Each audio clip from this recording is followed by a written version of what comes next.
নদীতে নৌকা ভ্রমণে গিয়ে হঠাৎ ঝড় উঠলে নৌকা উল্টে যাবার উপক্রম। শ্বশুরজি আমাকে শক্ত করে জড়িয়ে ধরলেন এবং সেই মুহূর্তে আমার গলায় মুখ রেখে এমন একটা গোপন ইচ্ছার কথা বললেন যা শুনে আমার শরীর কেঁপে উঠল। এই গল্পটি সম্পূর্ণ শুনলে আপনাদের পানি অটোমেটিক বের হয়ে যাবে, সো যত দ্রুত সম্ভব হাতের কাছে টিস্যু নিয়ে বসে পড়ো। বিছানার চাদর যেন নষ্ট না হয় সেটা সম্পূর্ণ খেয়াল রাখার অনুরোধ জানিয়ে গল্পটি এখন শুরু করব। তার আগে সর্বশেষ অনুরোধ, দয়া করে এমন পানি বের করার গল্প নিয়মিত শুনতে আমাদের চ্যানেলটি সকলেই সাবস্ক্রাইব করুন। ধন্যবাদ। হ্যালো বন্ধুরা, আমার নাম নিহারিকা সেনগুপ্ত। আমার বয়স 40 বছর। আমার স্বামীর নাম দেবদীপ সেনগুপ্ত, বয়স 43 বছর। আমাদের 2 সন্তান, রিতম আর অনুশ্রী। রিতম 21 বছর বয়সী, ইউনিভার্সিটিতে পড়ে। অনুশ্রী 14 বছর বয়সী, নবম শ্রেণীতে পড়ে। এপ্রিল মাসে আমাদের গ্রামের বাড়িতে গিয়েছিলাম সবাই। সেখানে বড় একটা নদী আছে।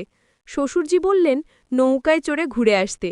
আমি আর তিনি দুজনে একটা ছোট নৌকায় উঠলাম। মাঝি নৌকা চালাতে লাগল। নদীর মাঝখানে গেলে হঠাৎ আকাশে মেঘ জমে এলো। বাতাস দ্রুত বইতে শুরু করল। মাঝি বলল দ্রুত তীরে ফিরতে হবে, কিন্তু ততক্ষণে ঢেউ বড় হয়ে উঠেছে। নৌকা দুলতে শুরু করল প্রচণ্ডভাবে। আমি ভয়ে চিৎকার করে উঠলাম। শ্বশুরজি তৎক্ষণাৎ আমার পাশে এসে বসলেন, আমাকে তার বুকে জড়িয়ে ধরলেন। বললেন, আমাকে ধরে থাকো, যা হবার আমরা একসাথে সামলাব। ঝড়ের শব্দে চারপাশ কানে তালা লাগানোর মতো। নৌকা একপাশে হেলে গেল। আমি শ্বশুরজির গলা জড়িয়ে ধরলাম। তিনিও আমাকে আরও শক্ত করে চেপে ধরলেন। আমার কানের পাশে তার নিঃশ্বাস অনুভব করতে পারছিলাম।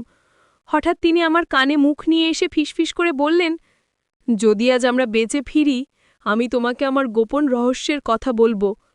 আমি চমকে তার মুখের দিকে তাকালাম, কিন্তু ঝড়ের মধ্যে তিনি আমার গলায় মুখ রেখে চালিয়ে গেলেন। আমি প্রতি রাত স্বপ্ন দেখি তুমি আমার পাশে দাঁড়িয়ে আছো একটা পুরনো মন্দিরের সামনে। সেখানে একটা গোপন ভাণ্ডার আছে। আমি জানি এটা বিশ্বাস করা কঠিন, কিন্তু আমি আর একাই রহস্যের ভার বহন করতে পারছি না। আজ যদি মৃত্যু হয়, তবে অন্তত তোমাকে বলে যেতে পারবো যে আমাদের পরিবারের সাথে জড়িয়ে আছে এক অবিশ্বাস্য ইতিহাস। নৌকা ভয়ঙ্করভাবে দুলছিল, কিন্তু আমার মনোযোগ সব তার কথায়। তিনি আমার চুলে হাত বুলিয়ে বললেন, তুমি যদি রাজি থাকো, আমরা এই ঝড় কেটে গেলে সেই পুরনো মন্দিরে যাব, সুন্দরবনের গভীরে। সেখানে লুকিয়ে আছে আমাদের পূর্বপুরুষদের রেখে যাওয়া একটা ধনভাণ্ডার। আমি তোমাকে সেই জায়গাটা দেখাবো। ঝড়ের ভয়ের চেয়ে তার কথার রহস্য আমার ভেতরে বেশি তোলপাড় সৃষ্টি করল। মনের একটা লুকানো কোণে আমি অনুভব করলাম এক অদ্ভুত কৌতূহল। তার বুকে মাথা রেখে ভাবলাম, যদি সত্যি এমন কিছু থাকে। কিন্তু মুখে দৃঢ়ভাবে বললাম, বাবা, আপনি কি বলছেন? এখন শুধু ভাবুন কিভাবে এই ঝড় থেকে বাঁচব। মাধি পুরো শক্তি দিয়ে নৌকা সামলাতে চেষ্টা করছিল। বৃষ্টি শুরু হয়ে গেল প্রবল বেগে। আমার শাড়ি পুরো ভিজে গেল। শ্বশুরজি তার গামছা দিয়ে আমার মাথা ঢেকে দিলেন। তারপর আবার আমাকে জড়িয়ে ধরে বললেন, শোনো, আমার কথা মনোযোগ দিয়ে শোনো। যদি আজ আমার কিছু হয়, তুমি আমার ট্রাঙ্কের ভেতর একটা লাল রঙের ডায়েরি পাবে। সেখানে সব লেখা আছে, মানচিত্র, গল্প, ইতিহাস সব আছে। আমি ভয়ে তাকে আরও জোরে জড়িয়ে ধরলাম। বললাম, না বাবা, আপনার কিছু হবে না, আমরা সবাই বেঁচে ফিরব। ঝড় প্রায় 20 মিনিট ধরে চলল। তারপর আস্তে আস্তে শান্ত হতে লাগল। মাঝি কোনো মতে নৌকাটা তীরে নিয়ে এলো। আমরা নামলাম। সবাই দৌড়ে এসে আমাদের জড়িয়ে ধরল। দেবদীপ আমাকে জিজ্ঞেস করল, তুমি কি কাছো? কোনো সমস্যা হয়নি তো? আমি মাথা নাড়লাম, কিন্তু মনের ভেতরে শ্বশুরজির কথাগুলো ঘুরপাক খাচ্ছিল। রাতে বাড়িতে ফিরে এসে আমি শ্বশুরজির ঘরের দিকে তাকালাম। তিনি আমার দিকে একবার তাকিয়ে চোখ টিপলেন, যেন বলছেন, আমার কথা ভুলো না। পরদিন সকালে শ্বশুরজি আমাকে ডেকে পাঠালেন। বাড়ির পেছনের বাগানে গেলাম। তিনি একটা পুরনো ট্রাঙ্ক নিয়ে বসে আছেন। আমাকে দেখে বললেন, এসো, বসো, তোমাকে অনেক কিছু জানাতে হবে। আমি তার পাশে বসলাম। তিনি ট্রাঙ্কটা খুলে একটা লাল ডায়েরি বের করলেন, পাতা উল্টাতে লাগলেন। বললেন, দেখো, এই ডায়েরিটা আমার ঠাকুরদার লেখা। তিনি ছিলেন একজন অভিযাত্রী। সুন্দরবনের গভীরে তিনি একবার হারিয়ে গিয়েছিলেন। সেখানে তিনি একটা পুরনো মন্দির আবিষ্কার করেন। সেই মন্দিরের ভেতর ছিল একটা গোপন কক্ষ। সেখানে রাখা ছিল সোনা, রূপো, মণিমাণিক্য। আমি অবাক হয়ে শুনছিলাম। বললাম, তাহলে সেই ধন কোথায় এখন? শ্বশুরজি বললেন, সেটাই তো রহস্য। ঠাকুরদা সেই জায়গা থেকে কিছু নিয়ে আসেননি, শুধু একটা মানচিত্র এঁকে রেখেছিলেন। তিনি বলেছিলেন সেই ধন তুলে আনার জন্য দরকার পারিবারিক একতা। একা কেউ যেতে পারবে না, কারণ সেখানে অনেক বিপদ আছে, হিংস্র পশু, বিষধর সাপ, জলদস্যু। আমি গভীর চিন্তায় পড়ে গেলাম। বললাম, তাহলে আমরা কি করব?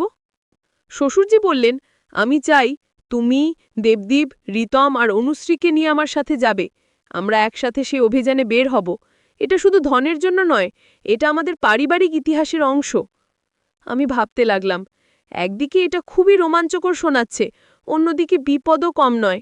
কিন্তু শ্বশুরজির চোখে যে আগ্রহ দেখলাম, সেটা আমাকে ভাবতে বাধ্য করল। সন্ধ্যায় দেবদীপকে সব বললাম। প্রথমে সে বিশ্বাস করতে পারল না। বলল, তুমি কি পাগল হয়ে গেছ? বাবা তোমাকে এসব রূপকথার গল্প বলছেন আর তুমি বিশ্বাস করছো? আমি বললাম, তুমি তো ডায়েরিটা দেখোনি, সেখানে মানচিত্র আছে, ছবি আছে, সব আছে। তোমার বাবা কোনো মিথ্যে বলছেন না। দেবদীপ কিছুক্ষণ চুপ করে থেকে বলল, ঠিক আছে, আমি বাবার সাথে একবার কথা বলি। পরদিন সকালে দেবদীপ আর শ্বশুরজি অনেকক্ষণ কথা বললেন। দেবদীপ ডায়েরিটা দেখল, মানচিত্র দেখল, তারপর সে আমার কাছে এসে বলল, আমার মনে হয় আমরা একবার চেষ্টা করে দেখতে পারি। তবে আমরা পুরো পরিবার যাব, কেউ একা কোথাও যাবে না। আমি খুশি হয়ে গেলাম। রিতম আর অনুশ্রীকেও বললাম। রিতম শুনেই উত্তেজিত হয়ে গেল। বলল, বা মা, এটা তো দারুণ অ্যাডভেঞ্চার হবে, আমি যাব। অনুশ্রী একটু ভয় পেল। বলল, মা, সেখানে কি সত্যি বাঘ আছে? আমি ভয় পাচ্ছি। আমি তাকে জড়িয়ে ধরে বললাম, তুমি ভয় পেও না, আমরা সবাই একসাথে থাকব। তোমার বাবা, দাদু, দাদা সবাই আছে, কেউ তোমার কিছু হতে দেবে না। এইভাবে আমরা পরিকল্পনা শুরু করলাম। শ্বশুরজি বললেন, আমাদের প্রথমে যেতে হবে সুন্দরবনের কাছে একটা ছোট গ্রামে। সেখানে আমার একজন পুরনো বন্ধু আছে, তার নাম হরিপদ মাঝি। সে আমাদের গাইড হবে। আমরা প্রস্তুতি নিতে লাগলাম। টর্চ লাইট, দড়ি, ছুরি, প্রাথমিক চিকিৎসার বাক্স, খাবার, পানি সবকিছু গোছালাম। শ্বশুরজি একটা পুরনো রিভলভারও বের করলেন। বললেন, এটা শুধু জরুরি অবস্থার জন্য। এক সপ্তাহ পর আমরা রওনা হলাম। প্রথমে ট্রেনে করে খুলনা গেলাম। সেখান থেকে বাসে করে একটা ছোট গ্রামে পৌঁছালাম। গ্রামটা সুন্দরবনের একদম কাছে। চারপাশে জঙ্গল, নদী, নালা। হরিপদ মাঝিকে খুঁজে বের করলাম। তিনি একজন বয়স্ক মানুষ, বছর 60 হবে, তবে এখনও শক্ত সমর্থ। শ্বশুরজিকে দেখে খুব খুশি হলেন। বললেন, অনেক দিন পর দেখা, তুমি অবশেষে সেই জায়গায় যেতে চাইছ? শ্বশুরজি মাথা নাড়লেন, বললেন, হ্যাঁ, এবার সময় এসেছে। হরিপদ মাঝি আমাদের দিকে তাকিয়ে বললেন, তোমরা কি জানো সেই জায়গায় কি আছে? সেখানে শুধু ধন নয়, আছে অভিশাপও। অনেকে গেছে, কেউ ফিরে আসেনি। আমার গা শিউরে উঠল। দেবদীপ বলল, আমরা সাবধান থাকব, আমাদের একসাথে থাকতে হবে। হরিপদ মাঝি মাথা নাড়লেন, বললেন, ঠিক আছে, আমি তোমাদের সেখানে নিয়ে যাব, তবে আমার কথা শুনতে হবে, যা বলি তাই করতে হবে। আমরা সবাই রাজি হলাম। পরদিন ভোরে আমরা রওনা হলাম। একটা বড় নৌকায় উঠলাম। হরিপদ মাঝি নৌকা চালাতে লাগলেন। আমরা নদীর ভেতর দিয়ে নিয়ে চললাম। চারপাশে গভীর জঙ্গল। মাঝে মাঝে কুমিরের দেখা পাচ্ছিলাম। হরিপদ মাঝি বললেন, চুপচাপ থাকো, শব্দ করো না, এখানে রয়্যাল বেঙ্গল টাইগার আছে। অনুশ্রী ভয়ে আমার হাত শক্ত করে চেপে ধরল। আমি তাকে সাহস দিলাম। রিতম উত্তেজিত হয়ে চারপাশ দেখছিল। দেবদীপ আর শ্বশুরজি মানচিত্র দেখে রাস্তা বুঝার চেষ্টা করছিলেন। প্রায় 3 ঘন্টা পর আমরা একটা জায়গায় থামলাম। হরিপদ মাঝি বললেন, এখান থেকে আমাদের হেঁটে যেতে হবে, নৌকা এখানেই রেখে যাব। আমরা নামলাম। চারপাশ দেখে মনে হলো কোনো মানুষ এখানে আসে না। ঘন জঙ্গল, পায়ের নিচে কাদা। আমরা এক লাইনে হাঁটতে লাগলাম। হরিপদ মাঝির সামনে, তারপর শ্বশুরজি, দেবদীপ, রিতম, আমি আর সবার শেষে অনুশ্রী। হঠাৎ শ্বশুরজি থামলেন, বললেন, দেখো, ওইখানে একটা পাথরের চিহ্ন, মানচিত্র এটা ছিল। আমরা সবাই সেদিকে তাকালাম। একটা বড় পাথরে খোদাই করা একটা চিহ্ন। হরিপদ মাঝি বললেন, এর মানে আমরা সঠিক পথে আছি, এখন পূর্ব দিকে যেতে হবে। আমরা আবার হাঁটতে শুরু করলাম। প্রায় 1 ঘন্টা পর আমরা একটা পুরনো মন্দিরের সামনে পৌঁছালাম। মন্দিরটা অর্ধেক ভেঙে গেছে, লতাপাতায় ঢাকা। শ্বশুরজি বললেন, এটাই সেই জায়গা, আমার ঠাকুরদা এই মন্দিরের কথা লিখেছিলেন। আমরা মন্দিরের ভেতরে ঢুকলাম। অন্ধকার। দেবদীপ টর্চলাইট জ্বালালো। দেয়ালে অনেক পুরনো ছবি খোদাই করা। হরিপদ মাঝি বললেন, এই মন্দির প্রায় 500 বছরের পুরনো, এখানে একসময় রাজা থাকতেন। শ্বশুরজি মানচিত্র দেখে বললেন, গোপন কক্ষটা এই মন্দিরের পেছনে। চলো, খুঁজি। আমরা মন্দিরের পেছনে গেলাম। সেখানে একটা বড় পাথরের দেয়াল। শ্বশুরজি সেই দেয়ালে হাত বুলাতে লাগলেন। হঠাৎ তিনি একটা জায়গায় চাপ দিলেন। দেয়ালটা একটু নড়ল। রিতম বলল, দাদু, এটা কি দরজা? শ্বশুরজি মাথা নাড়লেন, বললেন, হ্যাঁ, এটা একটা গোপন দরজা। সবাই মিলে ধাক্কা দাও। আমরা সবাই মিলে দরজাটা ঠেলতে লাগলাম। ধীরে ধীরে দরজা খুলে গেল। ভেতরে অন্ধকার, একটা সিঁড়ি নিচে নেমে গেছে। দেবদীপ বলল, সবাই সাবধানে নামো, ধীরে ধীরে। আমরা সিঁড়ি দিয়ে নিচে নামতে লাগলাম। প্রায় ২০টা সিঁড়ি নামার পর একটা বড় কক্ষে পৌঁছালাম। টর্চ লাইটের আলোতে দেখলাম চারপাশে অনেক পুরনো কলস, বাক্স, পাথরের মূর্তি। শ্বশুরজি একটা বাক্স খুললেন। তার ভেতর ভর্তি সোনার মোহর। আমরা সবাই অবাক হয়ে দেখতে লাগলাম। রিতম বলল, দাদু, এটা তো সত্যি। আপনার ঠাকুরদা সত্যি বলেছিলেন। শ্বশুরজি হাসলেন, বললেন, হ্যাঁ, সত্যি। এখন আমাদের সাবধানে এগুলো বের করতে হবে। হঠাৎ আমরা একটা শব্দ শুনলাম, যেন কেউ হাঁটছে। হরিপদ মাঝি চিৎকার করে বললেন, সবাই উপরে উঠো, দ্রুত। আমরা দৌড়ে সিঁড়ি দিয়ে ওপরে উঠতে লাগলাম। ওপরে উঠে দেখি কয়েকজন লোক দাঁড়িয়ে আছে, তাদের হাতে বন্দুক। একজন বলল, তোমরা কে? এখানে কি করছো? দেবদীপ বলল, আমরা শুধু ঘুরতে এসেছি। সেই লোকটা হাসল, বলল, মিথ্যে বলো না, আমরা তোমাদের অনেক দিন ধরে ফলো করছি। আমরা জানি তোমরা ধনের খোঁজে এসেছ। এখন সেই ধন আমাদের। শ্বশুরজি রিভলভার বের করলেন, বললেন, এক পাও এগিয়েও না, এটা আমাদের পারিবারিক সম্পত্তি। সেই লোকটা আরও হাসল, বলল, তুমি কি আমাদের সাথে লড়বে? আমরা ৬ জন, তোমরা কয়জন? হরিপদ মাঝি এগিয়ে এসে বললেন, তোমরা কারা? এই এলাকায় তোমাদের কোনো অধিকার নেই। সেই লোকটা বলল, আমরা স্থানীয় জলদস্যু। এই এলাকা আমাদের, যা খুঁজে পাবে সব আমাদের। হঠাৎ অনুশ্রী চিৎকার করে উঠল, একটা বাঘ জঙ্গল থেকে বেরিয়ে এসেছে। সবাই স্তব্ধ হয়ে গেল। বাঘটা গর্জন করে উঠল। জলদস্যুরা ভয়ে পিছিয়ে গেল। হরিপদ মাঝি চিৎকার করে বললেন, সবাই মন্দিরের ভেতরে ঢুকো, দ্রুত। আমরা সবাই দৌড়ে মন্দিরের ভেতরে ঢুকে গেলাম। জলদস্যুরাও বাঘের ভয়ে পালিয়ে গেল। বাঘটা কিছুক্ষণ মন্দিরের সামনে ঘোরাফেরা করল, তারপর জঙ্গলে চলে গেল। আমরা সবাই হাঁফাচ্ছিলাম। দেবদীপ বলল, আমরা খুব বিপদে পড়ে গেছি, এখন কি করব? শ্বশুরজি বললেন, আমাদের দ্রুত এখান থেকে চলে যেতে হবে। কিছু ধন নিয়ে যাব, বাকিটা পরে আসব। হরিপদ মাঝি বললেন, না, এখন আর সম্ভব নয়। জলদস্যুরা নিশ্চয়ই আরও লোক নিয়ে ফিরবে। আমাদের পুলিশে খবর দিতে হবে। রিতম বলল, কিন্তু এখানে তো কোনো মোবাইল নেটওয়ার্ক নেই, আমরা কিভাবে খবর দেব? হরিপদ মাঝি বললেন, গ্রামে ফিরে যেতে হবে, সেখান থেকে খবর দেব। আমরা সিদ্ধান্ত নিলাম দ্রুত ফিরে যাব। শ্বশুরজি কয়েকটা সোনার মোহর পকেটে নিলেন, বললেন, এই প্রমাণ দেখিয়ে পুলিশকে বলবো। আমরা মন্দির থেকে বের হয়ে দ্রুত হাঁটতে লাগলাম। সন্ধে হয়ে যাচ্ছিল, জঙ্গল আরও ভয়ঙ্কর লাগছিল। অনুশ্রী আমার হাত ধরে হাঁটছিল। রিতম সবসময় চারপাশ দেখছিল। হঠাৎ আমরা দেখলাম জলদস্যুরা আবার আমাদের পথ আটকে দাঁড়িয়ে আছে। এবার তারা আরও বেশি লোক নিয়ে এসেছে। তাদের নেতা বলল, তোমরা কোথায় যাচ্ছ? আমরা তো বলেছি এখান থেকে কিছু নিয়ে যেতে পারবে না। দেবদীপ সাহস করে বলল, তোমরা আমাদের রাস্তা ছেড়ে দাও, নইলে আমরা পুলিশে খবর দেব। সেই নেতা হাসল, বলল, পুলিশ? এখানে কোনো পুলিশ আসে না, এই জঙ্গল আমাদের রাজ্য। শ্বশুরজি রিভলভার তুলে ধরলেন, বললেন, আমি গুলি করতে পিছপা হব না, তোমরা সরে দাঁড়াও। জলদস্যুদের নেতাও একটু পিছিয়ে গেল, কিন্তু তার সাথীরা আমাদের ঘিরে ফেলল। পরিস্থিতি খুব খারাপ হয়ে গেল। হঠাৎ আমরা একটা শব্দ শুনলাম, হুইসেল। তারপর দেখলাম বেশ কয়েকজন ইউনিফর্ম পরা লোক দৌড়ে আসছে। তারা ফরেস্ট গার্ড। একজন চিৎকার করে বলল, সবাই হাত তুলে দাঁড়াও। জলদস্যুরা পালাতে গেল, কিন্তু ফরেস্ট গার্ডরা তাদের ঘিরে ফেলল। তাদের সবাইকে ধরে ফেলল।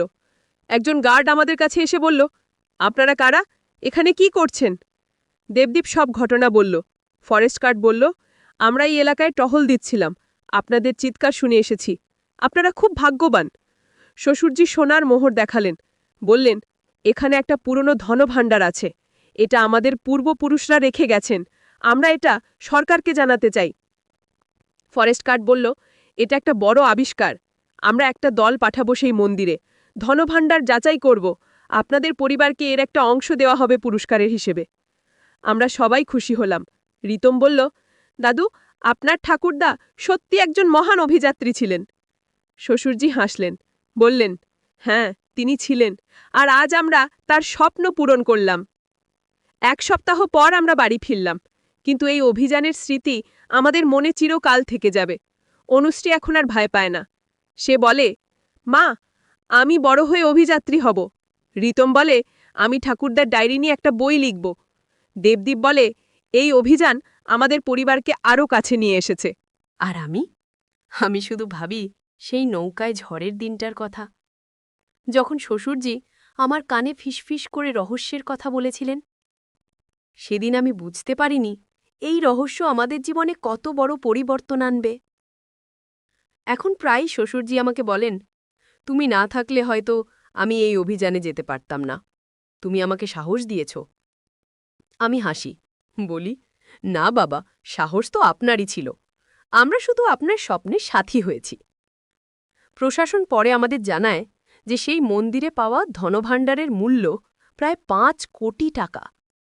তার 1/4 আমাদের পরিবারকে দেওয়া হবে, বাকিটা জাদুঘরে রাখা হবে। এই টাকা দিয়ে আমরা অনুশ্রী আর রিতমের পড়াশোনার ব্যবস্থা করলাম, একটা নতুন বাড়ি কিনলাম, আর সবচেয়ে গুরুত্বপূর্ণ, আমরা একটা ফাউন্ডেশন খুললাম। নাম দিলাম অভিযাত্রী ফাউন্ডেশন। এই ফাউন্ডেশন দরিদ্র মেধাবী শিক্ষার্থীদের পড়াশোনার খরচ দেয়। শ্বশুরজি বললেন, আমার ঠাকুরদা চাইতেন এই ধন মানুষের কাজে লাগুক। আজ তার ইচ্ছে পূরণ হল। আমরা আবার হরিপদ মাঝির সাথে দেখা করতে গেলাম, তাকে একটা বড় পুরস্কার দিলাম। তিনি খুব খুশি হলেন, বললেন, তোমরা সত্যিই একটা ভালো পরিবার, তোমাদের মধ্যে একতা আছে, এই একতাই তোমাদের সফল করেছে। এখন মাঝে মাঝে আমি সেই পুরনো ট্রাঙ্কটা খুলে ডায়েরিটা পড়ি। সেখানে শ্বশুরজির ঠাকুরদার লেখা অনেক গল্প আছে, প্রতিটা গল্প একটা নতুন অভিযানের। আমি ভাবি, হয়তো ভবিষ্যতে আমরা আরও কোনো অভিযানে বেরোব। অনুশ্রী এখন ম্যাপ পড়তে শিখছে, রিতম ইতিহাস নিয়ে পড়াশোনা করছে, দেবদীপ ছুটির দিনে আমাদের নিয়ে ট্রেকিংয়ে যায়, আর শ্বশুরজি, তিনি এখন আমাদের অভিযাত্রী ফাউন্ডেশনের চেয়ারম্যান। একদিন সন্ধ্যায় শ্বশুরজি আমাকে ডাকলেন, বললেন, জানো, সেই ঝড়ের দিন আমি তোমাকে যা বলেছিলাম সেটা ছিল আমার হৃদয়ের কথা। আমি সত্যিই ভয় পেয়েছিলাম, মনে হয়েছিল হয়তো আর কখনো এই রহস্যের কথা কাউকে বলতে পারবো না। আমি বললাম, বাবা, ভালো হয়েছে আপনি বলেছেন, নইলে আমরা কখনো এই অভিযানে যেতাম না। তিনি হাসলেন, বললেন, তুমি একজন সাহসী মেয়ে, আমার ছেলে খুব ভাগ্যবান।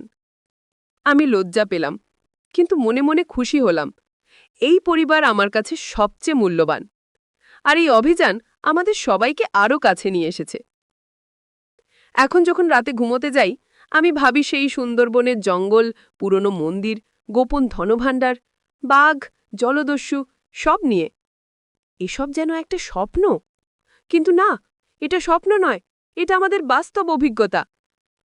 দেবদীপ মাঝে মাঝে বলে, তুমি কি বিশ্বাস করতে পারো আমরা সত্যি এসব করেছি? আমি হাসি, বলি, হ্যাঁ, বিশ্বাস করি, কারণ আমরা একসাথে ছিলাম। পরিবার একসাথে থাকলে সব সম্ভব। রিতম এখন তার বন্ধুদের কাছে এই গল্প বলে, তারা অবাক হয়ে শোনে, কেউ কেউ বিশ্বাস করে না, কিন্তু রিতম তাদের ছবি দেখায়। আমরা সেই মন্দিরের, জঙ্গলের সোনার মোহরের ছবি তুলেছিলাম। অনুশ্রী স্কুলে একটা প্রজেক্ট করেছে এই অভিযান নিয়ে, তার টিচার খুব প্রশংসা করেছেন, বলেছেন, তোমাদের পরিবার সত্যিই অসাধারণ। শ্বশুরজি এখন আরেকটা পরিকল্পনা করছেন। তিনি বলছেন, তার ঠাকুরদার ডায়েরিতে আরও কয়েকটা জায়গার কথা লেখা আছে, হয়তো সেখানেও কিছু রহস্য লুকিয়ে আছে। তিনি চান আমরা আবার একসাথে অভিযানে বেরোই। আমি বলি, বাবা, আমরা রেডি আছি, যখন বলবেন তখনই যাব। দেবদীপ হাসে, বলে, এবার হয়তো আমাদের আরও সাবধান থাকতে হবে, জলদস্যুরা হয়তো আবার আসতে পারে। রিতম উত্তেজিত হয়ে বলে, আমি এবার আরও ভালো প্রস্তুতি নেব, সেলফ ডিফেন্স শিখব। অনুশ্রী বলে, আমি এবার ভয় পাব না, আমি জানি আমরা সবাই একসাথে আছি। এভাবেই আমাদের পারিবারিক বন্ধন আরও শক্তিশালী হয়েছে। এই অভিযান শুধু ধনভাণ্ডার আবিষ্কার নয়, এটা আমাদের শিখিয়েছে পরিবারের মূল্য, একতার শক্তি আর সাহসের গুরুত্ব। আজ যখন আমি এই গল্প বলছি, আমার চোখে ভেসে ওঠে সেই সব মুহূর্ত, নৌকায় ঝড়, জঙ্গলে হাঁটা, মন্দিরে ঢোকা, বাঘের সামনে দাঁড়ানো, জলদস্যুদের মুখোমুখি হওয়া, সব। কিন্তু সবচেয়ে বড় যে জিনিস আমি পেয়েছি সেটা হলো পরিবারের সাথে একটা অবিস্মরণীয় স্মৃতি। এই স্মৃতি আমাদের সারা জীবন থাকবে। আমরা যখন বুড়ো হয়ে যাব তখন এই গল্প বলবো আমাদের নাতি নাতনিদের কাছে, এবং হয়তো তারাও একদিন এই ঐতিহ্য বহন করবে। তারাও হয়ে উঠবে অভিযাত্রী, খুঁজবে নতুন রহস্য, আবিষ্কার করবে নতুন ইতিহাস। আমার এই গল্প শেষ করছি একটা বার্তা দিয়ে। পরিবার হলো সবচেয়ে বড় সম্পদ। ধনভাণ্ডার, সোনা, রূপো সব ফুরিয়ে যায়, কিন্তু পরিবারের ভালোবাসা কখনো শেষ হয় না। এটাই জীবনের আসল ধন। আর যদি কখনো তোমার জীবনে কোনো রহস্য আসে, ভয় পেও না, পরিবারকে সাথে নাও, একসাথে সামলাও, দেখবে সব সমস্যার সমাধান হয়ে যাবে। আমাদের অভিযান শেষ হয়েছে, কিন্তু আমাদের গল্প চলতে থাকবে। হয়তো পরের বছর আমরা আরেকটা অভিযানে বেরোব, হয়তো আরও বড় রহস্যের সমাধান করব। কিন্তু যাই হোক না কেন, আমরা একসাথে থাকব, কারণ একসাথে থাকলেই সব সম্ভব। এই ছিল আমার গল্প, একটা সাধারণ পরিবারের অসাধারণ অভিযানের গল্প, একটা রহস্যময় ধনভাণ্ডার আবিষ্কারের গল্প। কিন্তু সবচেয়ে বড় কথা, এটা একটা পরিবারের একতা আর ভালোবাসার গল্প। আশা করি তোমাদের ভালো লেগেছে। আর মনে রেখো, জীবনে সবসময় একটা রহস্য লুকানো থাকে, শুধু সাহস নিয়ে খুঁজতে হয়। ধন্যবাদ সবাইকে আমার গল্প শোনার জন্য। আর যদি তোমরাও কোনো অভিযানে যেতে চাও, মনে রেখো, পরিবারকে সাথে নাও, একা নয়, একসাথে। আল্লাহ হাফেজ।